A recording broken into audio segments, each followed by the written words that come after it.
60 നിറവിൽ ജയറാം. കുടുംബ പ്രേക്ഷകരുടെ ഇഷ്ടനടനായ ശ്രീ ജയറാം സുബ്രഹ്മണ്യത്തിന് ഇന്ന് 60-ാം പിറന്നാൾ.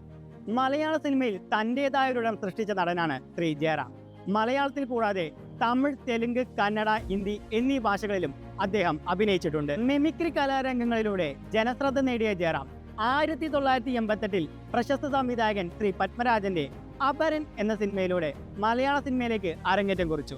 നർമ്മം, കുടുംബ ബന്ധങ്ങൾ, ഗ്രാമീണ പശ്ചാത്തലം എന്നിവയിലൂന്നിയ കഥാപാത്രങ്ങളിലൂടെയാണ് ജയറാം മലയാള സിനിമയിൽ തൻ്റെതായൊരിടം കണ്ടെത്തിയത്. അപരൻ, മൂന്നാം പക്കം, ഇന്നലെ, സന്ദേശം, മഴവിൽ കാവടി, സമ്മറിൻ ബത്ലഹേം എന്നിങ്ങനെ ഒട്ടനവധി കുടുംബ ചിത്രങ്ങൾ മലയാള സിനിമയിലേക്ക് കാഴ്ചവെച്ചു. സാധാരണക്കാരനായ നിഷ്കളങ്കനായ നായകനായാണ് ജയറാം അറിയപ്പെടുന്നത്.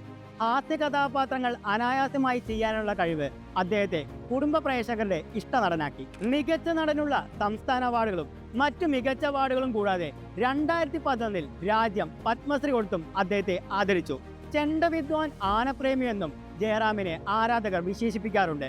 ഉത്സവകാലങ്ങളിൽ ചെണ്ട കൊട്ടാൻ പോകുന്ന ജയറാമിനെ അതിശയത്തോടു കൂടി ആരാധകർ നോക്കിക്കാണുമായിരുന്നു. അതുപോലെ തന്നെയാണ് അദ്ദേഹത്തിന്റെ ആനക്കമ്പവും. 60-ന്റെ നിറവിൽ എത്തി നിൽക്കുന്ന ജയറാമിന് ഇനിയും ഒരുപാട് കുടുംബ ചിത്രങ്ങൾ ചെയ്യാൻ കഴിയട്ടെ എന്നും തിയേറ്ററുകളിൽ അദ്ദേഹത്തിന്റെ പ്രേക്ഷകരെ എത്തിക്കാൻ സാധിക്കട്ടെ എന്നും ആശംസിച്ചുകൊണ്ട് ശ്രീ ജയറാം സുബ്രഹ്മണ്യത്തിന് പിറന്നാൾ ആശംസകൾ നേരുന്നു.